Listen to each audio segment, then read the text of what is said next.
Limoncello is good at the end of a meal, but would you like to try some homemade limoncello cream? Come on, let's start with my recipe. È saporita assai. Let's start with these beautiful and fragrant organic lemons. I will peel them with a potato peeler. This way, I only get the yellow part, which is full of essential oils, and not the white part, which is bitter. The smell is spectacular. Obviously, we won't throw away the lemon pulp. Maybe we'll make a nice juice. Or otherwise, we could make a simple jam. Let's let that infuse, so we will cover our peels in the alcohol. Now cover the jar well, either with its cap or with some plastic wrap, and allow it to macerate in a dark and cool place for 10 days. But don't forget to give it a shake once or twice a day. Once that time has passed, we can prepare the creamy base of our drink. Pour the milk into a saucepan, add in the cream, and lastly, the sugar. Turn on the heat and allow it to begin to simmer, stirring often. There is no exact amount of time for this step.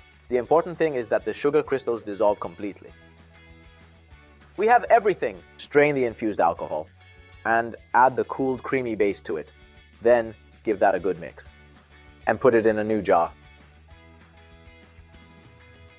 And at this point, you will need another 15 to 20 days of patience, so the limoncello cream gets nicely flavored. You can choose to leave it in the refrigerator or in the freezer.